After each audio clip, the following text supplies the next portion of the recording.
सिद्धांत।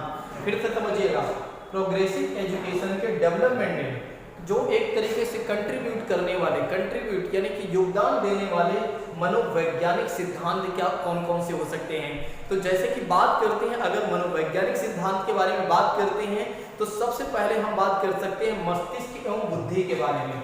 देखिए मस्तिष्क एवं बुद्धि के बारे में किसके बारे में बात कर सकते हैं, मस्तिष्क एवं बुद्धि के बारे में। किसके बारे में, तो मस्तिष्क एवं बुद्धि के बारे में हम बात कर सकते हैं। यहाँ पर क्या कहा जाता है, ब्रेन एंड इंटेलिजेंस इसे कहा जा सकता है। तो ब्रेन एंड इंटेलिजेंस के बारे में यदि हम बात करते हैं, सोचिए एक बार कि मस्तिष्क और बुद्धि के बारे में यदि हम सोचिए एक बार कि अगर हमारे पास दिमाग ना हो तो, एक बार आप सोचिए अगर बच्चों के पास माइंड ना हो तो क्या हो, यानी कि हमारे पास अगर दिमाग ना हो तो हम किस तरह से चलेंगे, हम पशु के समान चलेंगे। हम कैसे चलेंगे, पशु के समान चलेंगे। अगर हमें कोई समस्या आती भी है तो उन समस्याओं का हम समाधान भी नहीं कर पाएंगे। अगर हमें कोई समस्या मिलती भी है या हमारे समक्ष कोई समस्याएं आती भी हैं तो उन समस्याओं का हम समाधान नहीं कर पाएंगे। समाधान हम तभी कर पाएंगे जब हमारे पास मस्तिष्क एवं बुद्धि होगी। कहने का मतलब ये होगा कि कहने का मतलब ये है कि ब्रेन एंड इंटेलिजेंस के माध्यम से ही हम क्या कर सकते हैं कि अपनी समस्याओं का समाधान कर सकते हैं। तो अगर मनुष्य चाहता है अपनी समस्याओं का समाधान करना चाहता है तो उसके पास क्या होना चाहिए, मस्तिष्क और बुद्धि होना चाहिए। तो कहने का मतलब यह है कि प्रोग्रेसिव एजुकेशन के विकास में जो कंट्रीब्यूट करने वाले मनोवैज्ञानिक साइकोलॉजिकल थ्योरी है वो है मस्तिष्क एवं बुद्धि, ताकि हम अपनी समस्याओं का हल ढूंढ सकें, समस्याओं का हल कर सकें या समस्याओं को हल ढूंढ सकें। तो समस्याओं का हल अगर हमें करना है, अपनी समस्याओं को हल करना है तो उसके लिए क्या होना चाहिए, मस्तिष्क एवं बुद्धि होनी चाहिए। अब फिर आप इसको समझिएगा बच्चों के संदर्भ में। अगर सोचिए एक बार किसी बच्चे के पास दिमाग नहीं होगा तो क्या वो कोई काम कर पाएगा। जैसे मान लेते हैं उसकी समस्या ये है कि उसे ए से लेकर जेड तक नहीं आती है, ए से लेकर जेड तक नहीं आता। अब यहाँ पर मतलब ये है कि ए से जेड तक नहीं आता है तो इसका मतलब ये नहीं है कि उसको पढ़ाया नहीं गया। हो सकता है उसे पढ़ाया गया हो, ठीक है, उसे पढ़ाया गया हो फिर भी उसका माइंड काम ना कर रहा हो, यानी कि फिर भी उसे याद ना हो रहा हो। उसकी समस्या ये है कि उसको ए टू जेड नहीं आता। उसकी समस्या क्या है, ए टू जेड नहीं आता। अगर उसके पास खुद का जो मस्तिष्क यानी कि जो बुद्धि है, अगर उसकी मस्तिष्क और बुद्धि बढ़िया से काम कर रही है, सब बढ़िया चल रहा है, तो फिर ये मान के चलिए उसकी जो समस्या है उसको सॉल्व कर लेगा, यानी कि ए टू जेड याद कर लेगा। तो किसी भी बच्चे में अगर देखा जाए तो मस्तिष्क एवं बुद्धि सही होना चाहिए, यानी कि दिमाग हमारा ठीक ठाक होना चाहिए। ऐसा नहीं होना चाहिए कि दिमाग आउट ऑफ कंट्रोल हो या डिसऑर्डर में हो। आप जानते हैं कि जिसका माइंड जो होता है डिसऑर्डर होता है वो कोई काम नहीं कर पाता है, ठीक है, वो फालतू के काम चाहे जितने करवा लीजिए। दूसरी बात करते हैं ज्ञान के बारे में। अब अगर देखा जाए ज्ञान का मतलब हो जाता है नॉलेज, दोस्तों हो जाता है, क्या हो जाता है, नॉलेज हो जाता है। ज्ञान का मतलब हो जाता है ज्ञान। अब ज्ञान कहाँ से आएगा, ज्ञान जो होता है कर्म से आएगा। ज्ञान कहाँ से आएगा, कर्म से।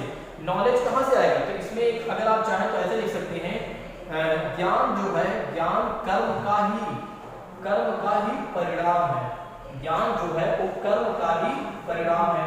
तो अगर आप देखते हैं कि नॉलेज तब आती है जब हम कोई काम करते हैं। सोचिए एक बार, अगर हम टीवी नहीं देखेंगे तो हमें कैसे पता चलेगा कि हमारे देश में इस तरह के क्या क्या घटनाएं हो रही हैं, हमारे अंतर्राष्ट्रीय घटनाएं क्या हो रही हैं, या राष्ट्रीय घटनाएं क्या हो रही हैं, या राष्ट्रीय घटनाएं क्या हो रही हैं। तो ज्ञान तब आता है जब हम कोई कर्म करते हैं। तो टीवी देखना भी क्या है, एक कर्म है। अब इसी को बच्चे के संदर्भ में समझ लेते हैं। जब बच्चे का जन्म होता है तो उसका माइंड कैसे होता है, बिल्कुल कोरे कागज का समान होता है। लेकिन जैसे जैसे वो परिवार के संपर्क में या परिवार के सदस्यों के संपर्क में आता है, वैसे वैसे वो क्या करता है, सीखता जाता है। वैसे वैसे उसके कर्म होते जाते हैं। जब परिवार, आस पड़ोस, स्कूल, जैसे जैसे वो आगे बढ़ता जाता है वैसे वो कर्म करते जाता है। और कर्म क्या है, जब कुछ वो जानने का प्रयास कर रहा है, जो कुछ भी जानने का प्रयास कर रहा है वो क्या है, कर्म है। अगर उसे कुत्ते के बारे में नहीं पता, बिल्ली के बारे में नहीं पता है तो जानने का प्रयास कर रहा है ना, जानने का प्रयास कर रहा है ना, वो जो जानने का प्रयास कर रहा है उसका क्या है, कर्म है। और वही जो उसने कर्म किया उससे जो उसे नॉलेज प्राप्त हुआ वो उसका क्या हुआ, ज्ञान हुआ। तो एक तरीके से देखा जाए तो प्रगतिशील शिक्षा के विकास में योगदान देने वाले सिद्धांत में दूसरा कारक हो सकता है ज्ञान। अब इसको आप समझिएगा एक और बात से, देखिए अनुभव जो है ज्ञान का स्रोत है। एक और बात समझ लीजिए, देखिए एक तो पहला पॉइंट हमने आपको बताया कि ज्ञान जो है कर्म का परिणाम है। फिर दूसरा पॉइंट समझिएगा, अनुभव जो है वो ज्ञान का स्रोत है। क्या है, एक्सपीरियंस, यानी कि अनुभव क्या है, अनुभव क्या है, ज्ञान का स्रोत। ध्यान रखिएगा, अनुभव ज्ञान का स्रोत है। अनुभव क्या है, ज्ञान का स्रोत है। जैसे इसको आप समझिएगा, अनुभव का मतलब जैसे आपने देखा होगा एक छोटा सा बच्चा होता है और बैठा होता है और दिया जल रहा होता है। एक छोटा से बच्चा है, समझिए एक बार, बहुत सारे लोग तो गांव वगैरह से बिलोंग करते ही होंगे। एक बच्चे के सामने दिया रख दीजिए, आप ऐसे समझिए, मान लेते हैं कि एक बच्चा है, वो घर में बैठा हुआ है, ठीक है, थोड़ा सा अंधेरा है तो एक दिया जल रहा है। दिया तो आपने देखा होगा ना, जो दीप होता है उसको भी आप समझ सकते हैं, जो घर में पूजा पाठ के लिए किया जाता है। मान लेते हैं दीपावली के दिन ऐसा समझ लेते हैं, दीपावली के दिन क्या होता है कि एक बच्चा है वो बैठा हुआ, आपने दीप जला दिया। अब बच्चा क्या कर रहा है, उस लाइट को, जो आग जल रही है, जो दीप जल रहा है, उसको बार बार टच कर रहा है, उसको काटने का प्रयास कर रहा है। और एक बार ऐसा क्या हुआ कि उसका हाथ जल गया। तो उसका जब हाथ जल गया तो उसने अनुभव किया, और जो उसने अनुभव किया उससे उसे क्या प्राप्त हुआ, ज्ञान प्राप्त हुआ। उससे उसे क्या प्राप्त हुआ, ज्ञान प्राप्त हुआ। ठीक है, तो इस बात को ध्यान रखिएगा कि दूसरा कारक अगर देखा जाए, दूसरा सिद्धांत अगर देखा जाए तो ज्ञान भी है जो प्रगतिशील शिक्षा के विकास में योगदान देता है। तीसरी बात करते हैं चिंतन की प्रक्रिया। चिंतन की प्रक्रिया की बात करते हैं, चिंतन की प्रक्रिया के बारे में बात करते हैं। देखिए, चिंतन की प्रक्रिया के बारे में यदि हम बात करते हैं तो आप इसको ऐसे समझ सकते हैं, जब तक हमें कुछ जैसे मान लेते हैं एक बच्चे को जब तक टेबल आती रहेगी, मान लेते हैं 2 से लेकर 10 तक उसे टेबल आती है, टेबल आता है, या एक तरीके से 1 से लेकर 100 तक काउंट आती है या आता है, ठीक है, तो उसे मान लेते हैं 100 to 100 आता है और 2 से लेकर 10 तक पहाड़ आता है, तब तक वो चिंतन नहीं करने वाला है, कोई चिंतन नहीं करेगा, कोई एक तरीके से कंसर्न नहीं करेगा, कह सकते हैं कुछ भी नहीं सोचेगा। लेकिन मान लेते हैं कि बच्चे को मैथमेटिक्स नहीं आती है, यानी कि मैथमेटिक्स में उसे 2 + 2 तो आ रहा है, लेकिन जैसे ही 2 + 6 रख दिया गया, 2 + 6 रख दिया गया, वैसे ही बच्चे को नहीं आ रहा है। अब जब बच्चे को वो चीज़ें नहीं आ रही हैं तो क्या है, मनोवैज्ञानिक है। ये मनोवैज्ञानिक बात है कि बच्चा क्या करेगा, चिंतन करेगा कि कैसे भैया ऐसे 6 + 2 से क्या हो जाएगा, ठीक है, 6 + 2 करने से कितना आ जाएगा, या 8 + 2 करने से कितना आ जाएगा, तो चिंतन करेगा, उसको लगाने का प्रयास करेगा।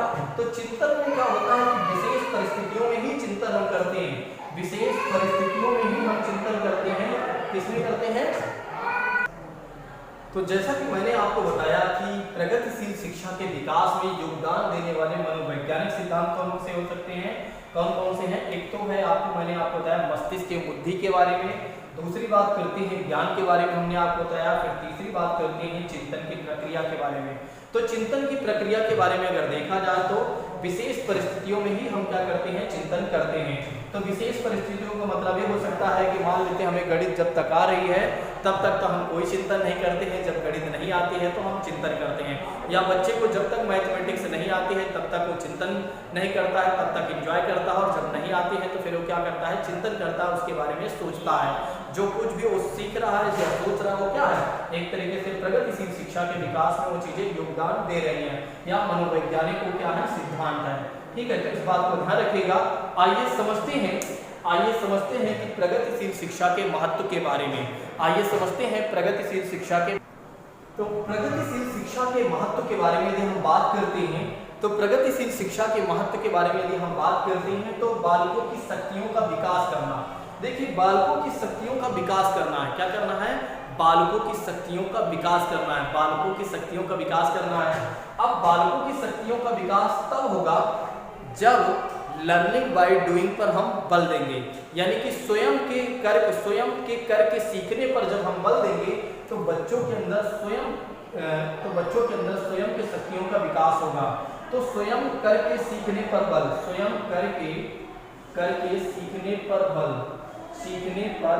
बल क्या होगा, स्वयं करके सीखने पर बल हम देते हैं तो फिर क्या होगा कि बच्चों में शक्तियों का विकास होगा। देखिए, आप सोचिए एक बार, अगर बच्चे स्वयं से सोचिए कि एक बार किसी बच्चे को कुछ नहीं आता है, किसी बच्चे को कुछ नहीं आता, मान लेते हैं एक बच्चा है उसे कुछ नहीं आता है और आगे चलकर आप उसे बार बार प्रेरित कर रहे हैं और स्वयं वो कर रहा है। अब जब स्वयं कर रहा है तो पहले तो वो अपने आप को शक्तिहीन समझता था, उसे ऐसा लगता था मुझसे कुछ नहीं हो पाएगा। जैसे बहुत सारे छात्र ऐसे होंगे जो सीटेट और यूपीटेट की तैयारी कर रहे होंगे, लेकिन वे सोच रहे होंगे मेरा सीटेट इस साल नहीं निकलेगा। अब मैं जिस तरह से उन्हें अच्छे से पढ़ा रहा हूँ, आगे चलकर क्या हो सकता है कि वे मेरे द्वारा जो मैं पढ़ा रहा हूँ उसको अच्छे से पढ़ते हैं, समझते हैं और स्वयं क्या करते हैं, अच्छे से उसको रिवीजन करते हैं और क्वेश्चन करते हैं। तो जब स्वयं क्वेश्चन करते हैं तो उनके अंदर क्या हुआ, उनके अंदर जो पहले अपने आप को शक्तिहीन समझ रहे थे, अब उन्हें ये लगने लगा मेरे पास शक्ति आ गई, मेरे पास पावर आ गई, मैं भी कुछ कर सकता हूँ। तो मैं भी जो कुछ कर सकता हूँ वो तभी आएगा जब स्वयं करके सीखने पर बल दिया जाएगा। और यही प्रगतिशील शिक्षा का महत्व है। प्रगतिशील शिक्षा का महत्व ये है कि बालकों की शक्तियों का विकास हमें करना है। क्या करना है, बालकों में एक तरीके से पावर लाना है। बालकों में क्या करना है, पावर लाना है। उनके अंदर एक ऐसा जुनून लाना है कि भाई तुम भी कुछ कर सकते हो, ठीक है, और तुम भी कुछ कर सकते हो। तो अगर हमें कुछ सिखाना है तो उनकी रुचि को भी हमें ध्यान देना पड़ेगा, ठीक है। तो अगर हम चाहें तो उनकी रुचि को भी ध्यान रख सकते हैं, उनकी योग्यता को ध्यान में रखकर हम पढ़ा सकते हैं। भाई उनकी योग्यता कैसे है, यानी कि क्या उनके अंदर एबिलिटी है, कैसे वे सीख सकते हैं, ठीक है। तो पहली बात हमने आपको बताया कि प्रगतिशील शिक्षा का महत्व यह है कि बालकों की शक्तियों का विकास करना, बालकों की शक्तियों का विकास करना ये क्या है, प्रगतिशील शिक्षा का महत्व है। इस बात को ध्यान रखिएगा। अब दूसरी बात करते हैं, इसको इरेज कर देता हूं, बाकी चीजें रहने दूंगा, ठीक है। सामाजिक विकास का अवसर देना। दूसरी बात करते हैं सामाजिक विकास का अवसर देना, विकास का अवसर देना, सामाजिक विकास का अवसर देना। क्या करना, सामाजिक विकास का अवसर देना। अब सामाजिक विकास का अवसर देना, यहां पर समझिएगा एक पॉइंट है, यहां पर एक पॉइंट है, इसको समझिएगा। शिक्षा जो है बालक के लिए नहीं है। यहां पर एक पॉइंट में कहा गया है कि शिक्षा जो है बालक के लिए नहीं है, शिक्षा बालक के लिए नहीं है। शिक्षा क्या है, बालक के लिए नहीं है, बल्कि क्या कहा गया, बालक के लिए शिक्षा है, बालक के लिए शिक्षा है, बालक के लिए शिक्षा है। समझिएगा, कहा जा रहा है इसमें कि यहाँ पर क्या कहा जा रहा है कि शिक्षा जो है बालक के लिए नहीं है। बिल्कुल, शिक्षा बालक के लिए हो ही नहीं सकता है, बल्कि बालक के लिए शिक्षा होना चाहिए। किसके लिए शिक्षा होनी चाहिए, बालक के लिए शिक्षा होना चाहिए, ना कि शिक्षा बालक के लिए होना चाहिए। ऐसा कहना बिल्कुल अनुचित माना जाएगा। अगर कोई कहता है कि शिक्षा जो है वो बालक के लिए है, तो आप कह दीजिए भैया आप गलत बोल रहे हैं, ठीक है, आपको नहीं पता है। शिक्षा जो है बालक के लिए नहीं, बल्कि बालक के लिए क्या होना चाहिए, शिक्षा बालक के लिए एजुकेशन होना चाहिए, न कि एजुकेशन के लिए बालक होना चाहिए। अब चाहे आपको समझ में आ गया होगा जब मैंने अंग्रेजी में बोला कि भाई एजुकेशन बालक के लिए नहीं है, एजुकेशन बालक के लिए नहीं है, बल्कि बालक के लिए एजुकेशन है, बल्कि बालक के लिए एजुकेशन है, न कि एजुकेशन के लिए बालक है। यहाँ पर एक और बातें शामिल की गई या किया गया, कहा गया ऐसा वातावरण तैयार करना चाहिए। यहाँ पर कहा गया कि प्रगतिशील शिक्षा का महत्व तब हमें पता चलेगा जब हम क्या करेंगे, एक ऐसा वातावरण तैयार करेंगे, ऐसा वातावरण तैयार करेंगे या ऐसा वातावरण तैयार करें जिसमें क्या हो, बालकों को सामाजिक विकास का अवसर मिले। ऐसा वातावरण तैयार किया जाए, ऐसा वातावरण तैयार किया जाए जिससे बालकों को या बच्चों को बालकों का सामाजिक विकास का अवसर मिले। किसका, सामाजिक विकास का अवसर मिले। सामाजिक विकास का अवसर मिलना चाहिए। किसका मिलना चाहिए, सामाजिक विकास का अवसर मिलना चाहिए। कहा गया कि अगर हमें प्रगतिशील शिक्षा के महत्व को समझना है तो हमें क्या करना पड़ेगा, हमें इस बात को समझना पड़ेगा कि हमें ऐसे वातावरण तैयार करना होगा कि जिसके माध्यम से क्या हो कि बच्चों का सामाजिक विकास हो, यानी कि उनके अंदर सोशल डेवलपमेंट हो। ठीक है, तब क्या होगा, प्रगतिशील शिक्षा के महत्व को हम समझ पाएंगे। तो प्रगतिशील शिक्षा के महत्व को यदि हमें समझना है तो दूसरी बातें क्या होनी चाहिए, सामाजिक विकास का अवसर देना चाहिए। और पहली बात हमने आपको बताया था कि बालकों की शक्तियों का हमें विकास करना है। तो प्रगतिशील शिक्षा का महत्व ये है, प्रगतिशील शिक्षा का महत्व ये है कि बालकों की शक्तियों का विकास करना, और बालकों में क्या है कि सामाजिक विकास का अवसर देना, या बालकों को सामाजिक विकास का अवसर देना, तभी प्रगतिशील शिक्षा के महत्व पूरा हो पाएगा या उद्देश्य पूरा हो पाएगा। तीसरी बात करते हैं जनतांत्रिक मूल्यों का विकास करना। क्या करना, जनतांत्रिक मूल्यों का विकास करना। नेक्स्ट बात करते हैं जनतांत्रिक मूल्यों का विकास करना। क्या करना, जनतांत्रिक मूल्यों का विकास करना, जनतांत्रिक मूल्यों का विकास करना।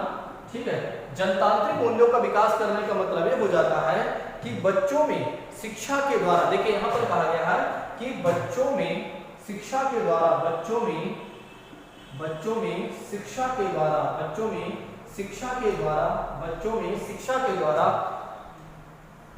में या मनुष्य में कह सकते हैं, शिक्षा के द्वारा सहयोग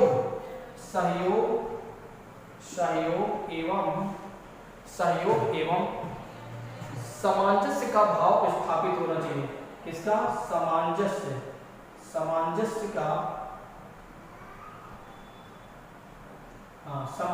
का भाव स्थापित होना चाहिए, तो प्रगतिशील शिक्षा का महत्व यह है कि शिक्षा बच्चों के लिए शिक्षा के माध्यम से, मतलब एजुकेशन के माध्यम से उनके अंदर क्या करना, सहयोग की भावना स्थापित करना और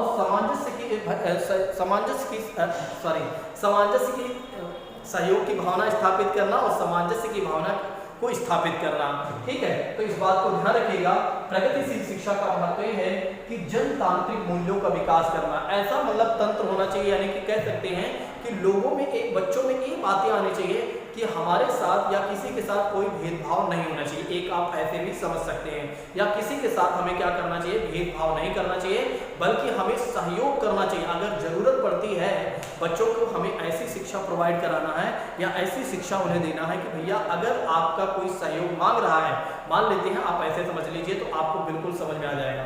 जैसे एक क्लास चल रही है लगातार, मान लेते हैं एक क्लास है और उस क्लास में आप पढ़ा रहे हैं, किसी बच्चे के पास पेन नहीं है तो दूसरा बच्चा क्या कर सकता है, उसे पेन दे सकता है। जब वो पेन देगा तो क्या हुआ, उसके अंदर सहयोग की भावना आए। अब जैसे मान लेते हैं कि क्लास में पूरी क्लास भरी हुई है और किसी बच्चे को जाकर बैठना है, ठीक है, वहां पर सीट नहीं है, तो कोई एक तरीके से क्या कर सकता है कि आप बोल सकता है कि भाई थोड़ा थोड़ा साइड हो जाते हैं, आप भी बैठ जाइए।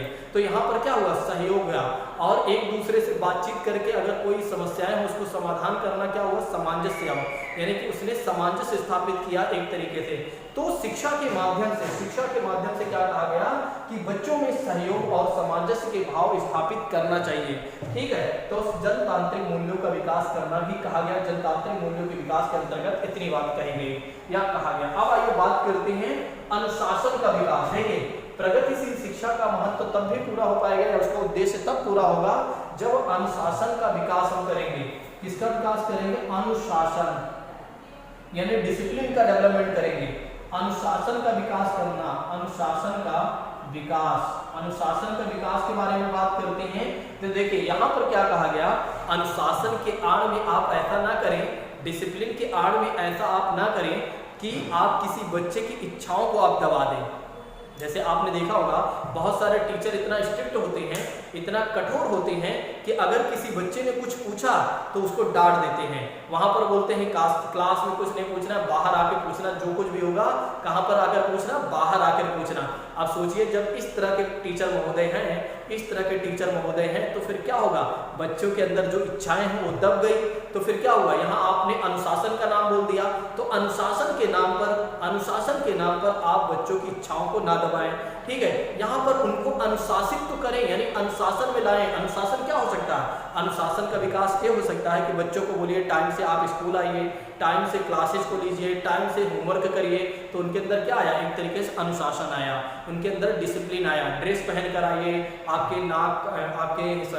ना कह रहा हूँ आपके जो नेल्स है वो कटे होने चाहिए, आपको टाई बेल्ट पहन कर आना चाहिए, आपको शूज वगैरह पहन कर आना चाहिए, तो प्रगतिशील शिक्षा का उद्देश्य पूरा हो पाएगा या प्रगतिशील शिक्षा के महत्व को हम समझ पाएंगे। नेक्स्ट बात करते हैं, बस इसमें इतनी ही बातें हैं। अब आइए बात करते हैं प्राथमिक शिक्षा का सार्वभौमिकरण। तो सबसे पहले हमने आपको बताया कि प्रगतिशील शिक्षा का महत्व ये है कि बालकों की शक्तियों का हमें विकास करना है, सामाजिक विकास का उन्हें अवसर देना है, उनके अंदर सामाजिक विकास आए, जनतांत्रिक मूल्यों का भी विकास करना है और अनुशासन का विकास भी हमें करना है। ठीक है, अनुशासन के नाम पर आप ऐसा न कर दें कि बच्चों के अंदर जो इच्छाएं हैं वो खत्म हो जाएं। ठीक है, तो प्रगतिशील शिक्षा का महत्व ये है। मुझे लगता है कि मेरी बातें आपको समझ में आ गई हैं। अब आइए बात करते हैं कि प्राथमिक शिक्षा का सार्वभौमिकरण के बारे में। प्राथमिक शिक्षा, तो आइए समझते हैं प्राथमिक शिक्षा का सार्वभौमिकरण के बारे में। आइए समझते हैं प्राथमिक शिक्षा का सार्वभौमिकरण के बारे में। देखिए, सार्वभौमिकरण के बारे में भी हम जानते हैं, सॉरी इसके अर्थ के बारे में भी हमें समझना है या हम समझते हैं, तो इसका मतलब क्या हो जाता है कि सबके लिए शिक्षा उपलब्ध कराना। सबके लिए शिक्षा उपलब्ध कराना सार्वभौमिकरण का मतलब हो जाता है कि कोई भी व्यक्ति, अंतिम व्यक्ति तक एक तरीके से शिक्षा पहुंचनी चाहिए, यानी कि कोई भी व्यक्ति शिक्षा के विकास में पीछे न रह जाए। सभी को एजुकेशन यानी कि सभी को शिक्षा मिलनी चाहिए और सभी को शिक्षा तभी मिलेगी, तभी मिल सकता है जब हमारे पास कुछ योजनाएं परियोजनाएं होंगी तो। क्योंकि आप जानते हैं, हम जानते हैं कि हमारा देश जो है वो इतना भी डेवलप नहीं है, हमारे देश के लोगों के पास इतना भी पैसा नहीं है कि सभी व्यक्ति अपने बच्चों को अच्छी शिक्षा या शिक्षा प्रोवाइड करा सकें। तो जब सभी व्यक्ति अपने बच्चों को शिक्षा नहीं प्रोवाइड करा पाएंगे तो उसके लिए क्या करना होगा, सरकार को कोई ना कोई कदम उठाना होगा और सरकार ने बहुत सारे कदम उठाया भी है। आइए समझते हैं। जैसे कि बात करते हैं, इसमें सबसे पहली बात तो ये कही गई कि अगर सबको शिक्षा उपलब्ध कराना है तो हमें क्या करना होगा, हमें पहली कक्षा से लेकर यानी कि प्राथमिक से लेकर 8वीं तक के जो बच्चे हैं, 8वीं तक की कक्षा के बच्चों को क्या करना होगा, निःशुल्क और अनिवार्य शिक्षा देना होगा। क्या करना होगा, निःशुल्क और अनिवार्य शिक्षा देना होगा। निःशुल्क और अनिवार्य शिक्षा का प्रावधान करना होगा। निःशुल्क और अनिवार्य शिक्षा का प्रावधान हमें करना होगा। कहा गया कि प्राथमिक शिक्षा, प्राथमिक क्लास से लेकर प्राथमिक कक्षा से लेकर 8वीं तक के बच्चों को हमें क्या करना पड़ेगा, उन्हें निःशुल्क शिक्षा देना पड़ेगा और निःशुल्क से साथ साथ हमें एक काम और करना पड़ेगा कि अनिवार्य शिक्षा लागू करना पड़ेगा। हर माता पिता से कहना पड़ेगा कि आप अपने बच्चे को भेजिए, आप अपने बच्चे को भेजिए, क्योंकि हमने पूरी क्लास जो है या हमने पूरी जो शिक्षा है वो बिल्कुल फ्री कर दिया है 1 से लेकर 8वीं तक के बच्चों के लिए। 1 से लेकर 8वीं तक के बच्चों को हमने क्लास फ्री कर दिया है, तो सारे बच्चों को आप भेजिए। ठीक है, फिर अब सार्वभौमिकरण है दोस्तों, सार्वभौमिकरण से संबंधित कुछ प्रमुख कार्यक्रम भी चलाए गए। सबकी शिक्षा के लिए कुछ कार्यक्रम भी चलाए गए, जैसे ऑपरेशन ब्लैक बोर्ड के बारे में बात करते हैं। तो दूसरी बात करते हैं मिड डे मील योजना के बारे में। आप जानते हैं सबको शिक्षा तभी मिल पाएगी जब मिड डे मील जैसे योजना सफल होगी, क्योंकि आप जानते हैं कि बहुत सारे ऐसे लोग हैं, बहुत सारे ऐसे माता पिता हैं जो अपने बच्चों को स्कूल तो भेज सकते हैं लेकिन उन्हें लंच प्रोवाइड नहीं करा सकते हैं। इसीलिए सरकार ने ऐसा कदम उठाया। बहुत सारे बच्चे पहले क्या करते थे, स्कूल को छोड़कर भाग जाते थे। जैसे कि क्या होता था, कई बार तो बच्चे सुबह तो आ जाते थे लेकिन दोपहर में जब खाना खाने जाते थे तो चले जाते थे, आते ही नहीं थे। ठीक है, क्योंकि उन्हें माँ बाप के हाथों में माँ बाप के काम में भी हाथ बटाना होता था कई बार, और कई बार तो बच्चे विद्यालय नहीं जा पाते थे इसलिए उनके पास खाने के लिए नहीं है, उनके पास ड्रेस नहीं है, कॉपी नहीं है। तो सरकार ने तमाम तरह की योजनाएं भी चलाई, जैसे ऑपरेशन ब्लैक बोर्ड हमने आपको बताया, और मिड डे मील योजना, पोषाहार सहायता कार्यक्रम चलाया। और फिर जब आगे चलकर सरकार ने एक और काम किया कि अगर हमें सार्वभौमिकरण को अपनाना है, यानी कि सबको शिक्षा उपलब्ध कराना है या सार्वभौमिकरण के उद्देश्य को हमें पूरा करना है, तो उसके लिए हमें कुछ योजनाएं और अच्छी चलानी पड़ेगी। तो सरकार ने क्या किया, एक योजना चलाई, सर्व शिक्षा अभियान। सर्व शिक्षा अभियान के बारे में आप जानते ही होंगे। सर्व शिक्षा अभियान सरकार ने चलाया। और सर्व शिक्षा अभियान के बारे में बात करते हैं तो इसके बारे में आप जानते हैं, इसमें इसे एक और नाम से जाना जाता है, इसे शिक्षा अभियान के नाम से भी जाना जाता है। अगर आपके एग्जाम में पूछा जाता है तो आप बता दीजिएगा, इसे शिक्षा अभियान के नाम से भी जाना जाता है। किस नाम से? शिक्षा अभियान के नाम से भी इसे जाना जाता है। इसे सर्व शिक्षा अभियान के बारे में, इसके टैगलाइन के बारे में तो आपने सुना ही होगा। इसकी टैगलाइन ये है दोस्तों कि सब पढ़े सब बढ़े। या इसमें क्या कहा गया है, सब पढ़े सब पढ़े सब बढ़े। तो सब पढ़े सब बढ़े जो कि आप जानते ही, लिखने की आवश्यकता नहीं है। तो इसकी टैगलाइन ये है कि इसकी टैगलाइन क्या थी, सब पढ़े सब बढ़े। मतलब सारे पढ़े और सभी आगे बढ़े। मतलब हमारे देश के लोग जितने भी बच्चे हैं या जितने भी लोग हैं वे सारे लोग पढ़े और आगे बढ़ेंगे। ठीक है, इसका मुख्य उद्देश्य रहा है। नेक्स्ट बात करते हैं, इसकी शुरुआत जो की गई थी, इसकी शुरुआत की गई थी 2000 से 2001 के बीच में। 2000 से लेकर 2001 के बीच में इसकी शुरुआत की गई थी। इस बात को ध्यान रखिएगा। 2000 से लेकर 2001 के बीच में इसकी शुरुआत की गई थी। किसके, सर्व शिक्षा अभियान की शुरुआत की गई थी। आगे चलकर एक और योजना चालू की गई, एक और योजना लाई गई या लाया गया, एक और योजना लाई गई 2004 में। उस योजना का नाम था कस्तूरबा बालिका विद्यालय योजना। कस्तूरबा बालिका विद्यालय योजना लाया गया था। कब लाया गया था, 2004 में। तो इस बात को भी ध्यान रखिएगा, कस्तूरबा बालिका विद्यालय योजना। लिखना चाहे तो आप लिख सकते हैं कस्तूरबा गांधी बालिका विद्यालय योजना। कस्तूरबा गांधी बालिका विद्यालय योजना, इसकी शुरुआत कब की गई, 2004 में इसकी शुरुआत की गई। आगे चलकर इसी के साथ क्या कर दिया गया, विलय कर दिया गया। तो ये भी आपके एग्जाम में पूछा जा सकता है कि कस्तूरबा गांधी जो बालिका विद्यालय था या बालिका जो विद्यालय योजना चल रही थी 2004 में, जिसे चलाई गई थी या चलाया गया था, तो उसके किसके साथ मर्ज कर दिया गया, तो उसको सर्व शिक्षा अभियान के साथ मर्ज कर दिया गया। इस बात को ध्यान रखिएगा। आइए बात करते हैं शिक्षा के अधिकार अधिनियम 2009 के बारे में। इसमें ज्यादा कुछ नहीं जानना है, बस मेन बातें जानना है, क्योंकि मेन बातें ही आपके एग्जाम में पूछी जाती हैं। तो शिक्षा का अधिकार अधिनियम RTE अधिनियम 2009 के बारे में, RTE राइट टू एजुकेशन 2009 के बारे में आइए समझ लेते हैं। तो शिक्षा के अधिकार के बारे में बात करते हैं, राइट टू एजुकेशन के बारे में बात करते हैं। इसमें क्या प्रावधान किया गया है, 6 से लेकर 14 वर्ष तक के बच्चों के लिए निःशुल्क और अनिवार्य शिक्षा की बात की गई है। क्या कौन सी बात की गई है, निःशुल्क और अनिवार्य। इसमें कौन सी बात की गई है, निःशुल्क और अनिवार्य की शिक्षा की बात की गई है। अब इसे लोकसभा में पारित कब किया गया, ये आपके एग्जाम में आ चुका है और एक आपके एग्जाम में आता रहता है कि इसे लोकसभा में पारित कब किया गया। तो 4 अगस्त 2009 में, 4 अगस्त 2009 को, 4 अगस्त 2009 को इसे लोकसभा में पारित किया गया। ये आपके एग्जाम में पूछा जाता है दोस्तों। 4 अगस्त 2009 को क्या होता है, इसे लोकसभा में पारित किया जाता है। और जब लोकसभा में इसे पारित कर दिया जाता है तो आगे राज्यसभा में भी पारित हो जाता है। ठीक है, तो या तो राज्यसभा में पहले पारित हो गया होगा, कुल मिलाकर लोकसभा में भी पूछा जाता है कि लोकसभा में इसे कब पारित किया गया। तो 4 अगस्त 2009 को पारित किया गया और 1 अप्रैल 2010 से इसे पूरे देश में लागू कर दिया गया। तो इसे लागू कब किया गया, 1 अप्रैल 2010। 1 अप्रैल 2010 ध्यान रखिएगा, 1 अप्रैल 2010 को क्या होता है, इसे लागू कर दिया जाता है। 1 अप्रैल 2010 को क्या कर दिया जाता है, इसके पूरे देश में लागू कर दिया जाता है। ये आपके एग्जाम में पूछा जाता है, ध्यान रखिएगा। अब आइए बात करते हैं अगली क्लास में इससे संबंधित जो क्वेश्चन है उसको मैं स्क्रीन पर दिखाऊंगा, उसको आप सॉल्व करने का प्रयास कीजिएगा। उसको मैं स्क्रीन पर दिखाऊंगा, उसको सॉल्व करने का प्रयास कीजिएगा। बाकी इसके अभ्यास प्रश्न और भी मैं आपको करवाऊंगा। ठीक है, जो अगली क्लास में ज़्यादा नहीं 10-15 क्वेश्चन मैं करवा देता हूँ अभी, बाकी आगे मैं आपको अलग से इसको करवाऊंगा।